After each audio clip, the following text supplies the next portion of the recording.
up, people? Hey, this is Bill again, back to the channel. Hey, Hicks roll with the Hicks, right? So today, man, I come over today. I got some maintenance work to do to the motor, to the coach, right? And first of all, I'm gonna let y'all see the coach. I have it covered up. And what I did, I used to keep it at a storage unit, and the storage kept getting higher and higher. So I found another place to keep it at. And what I did was, man, it's been blowing hard out here. I just ordered me a cover for it. So I ordered the cover. You see the cover, it covers it almost entirely up, except for the wheels. But you see I have the wheel covers on it, so all the way back on all four tires. But today, man, I got to get this generator service. Last time we went to around Christmas, excuse me, we went to not Gatlinburg. What's the name of the place up in Tennessee? Margaritaville. Went to Margaritaville, and I had the generator running with the refrigerator running. The generator is operating the refrigerator. So I got to a stop sign, a traffic stop or something. I think I heard a little sputter with the generator. So I just turned it off and just never did fire back up again until I got back and checked it out. So I realized that it had some had a couple hoses that were loose, like a air filter hose that were loose, and I checked it out. So I took it apart, and I'm about to get into it now. Just got here to the RV to do this. Now let me tell you guys something real quick. Now you see how big this thing is. I ordered this cover. You see I got a rip right here. The wind ripped it, and I'm gonna tell you what happened. For some reason, it never fails. Every time I come over here, whether I come over here to just check it out, to start it up, or whatever it is, the wind blows like out of this world. And I don't know what it is. We got the wind blowing. I don't know if it's like some type of, I mean, we're not in a valley, but it never fails. I'm talking about 100% of the time. Every time I come over here to this thing, the wind picks up. So I uncovered it to go somewhere one time. We left and come back to cover it up, and it took like an hour and a half to get it covered. And it shouldn't have took no more, like maybe 20 minutes, 30 minutes at the most, 20 minutes. You know, just being careful walking on the top. The wind blew it, man. The wind just blowing. It's like had like a parasail. So I had to be really careful about doing that. Now this is the only thing I kind of hate about not parking it under the place I had it before, because I had to park under a shed. I didn't have to worry about covering it up, so the sun wasn't on it that much. So now I got it here. It's much cheaper. This cover cost me like $175 for this cover, and I was paying almost $200 a month just to keep it at the other place. So now I pay like not even a $175, a fraction of that, actually, about $40 a month to keep it here. So I'm going to pause this video right here, and I'm going to bring you guys back when I get inside, get the key, and pull out the generator, and I'll show you guys what I came up with so far.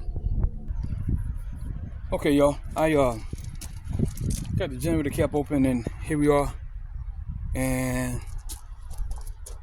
you see I got it down. And a couple of things I noticed with the generator was that, let me see, I got my camera turned around backwards, but it's okay. That this is the radiator hose. I want to change the thermostat out. I don't have one as of yet, so I'm going to change the oil. I'm going to change the air filter. I'm going to change the fuel filter, and I'm going to check on this thing, because this thing right here is what I saw this hose is loose from, and it shouldn't be. And also I saw on top of the manifold here, I saw it had a little rat nest on it. So although I don't have rats inside, no rats will try to get anything. So I'm gonna get that. One thing about rats, once this thing warm up, they can't stay there. So if they make a nest on top of this, don't really worry about it. Just start your generator up from time to time. It should run them off. I'm gonna put some I always keep some kill bait stuff around for stuff like that, because your stuff sits up. And I'm glad this this lot where I parked there now, actually it's like full of gravel. No dirt, no dirt nowhere. So I like the fact that it's gravel. It's gravel down here, and I love it. And I have some grass back there, some wooded area, but I don't see no rodents coming that far trying to take up a resident inside your equipment. So I'm going to get ready, man, and start this thing here up and drain the oil out of it and replace the filters and all of that. So what I will not be doing, I'm not going to video me doing the work on it, but I promise you I will be doing it. So look, the name of the channel is Hicks Auto Recovery. That's the trucking business.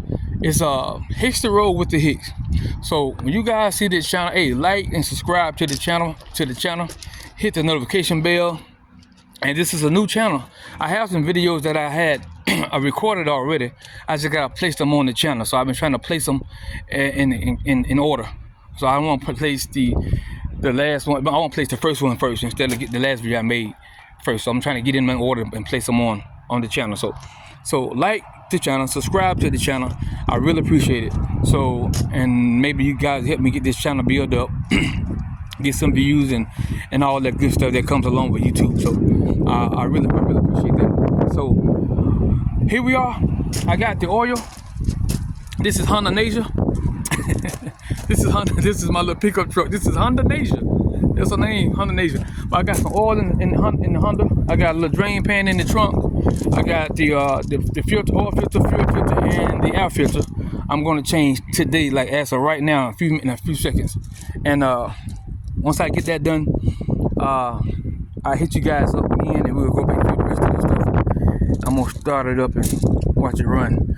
I do want to change the, and I probably won't do it today. I got to find the parts. The thermostat. I'm going to. It's summertime now, so the thermostat. I'm gonna probably change it out, and I'm gonna probably change out the heat sensor. I mean the temperature gauge for the thermostat. It sits right behind it. And let me see if I put my hand on it. This is it right here. This is thermostat housing, and the gauge is back in the back tip of my finger. So this is an ONAN 7500 quiet diesel, and it's really quiet. I really love it. It does a good job in pushing both ACs and all the stuff in here to be ran by electric, without being hooked up to like a full service. So yeah, I'm gonna try to get it done. Oh, one more thing. I noticed that now I'm pretty sure that's supposed to be this way. My radiator cap, it actually goes in here. It's in there. You take this screw out, it comes out. But my hose has got a crimp in it. I'm pretty sure they're not supposed to be that way. But then again, I don't really think it really matter because it's like actually they're stopping pressure. You kind of act as a cap, I guess. But the cap is on it. I just never saw that, and I don't know why it's folded. And what I may try to do is that I'm pretty good with my hands and making things, so I might make me some type of tube shaped like a banana or some sort, and place it in there, keep it so it won't fold up. And hey, that might be an invention. I'm pretty sure if someone got the same problem I got, if they come from their factory like this, the hose is too long. Basically, that's the problem. Okay, guys, I'm about to get to work, and I'll hit you guys up in a sec. Not a sec, but a little while. So be back in a sec.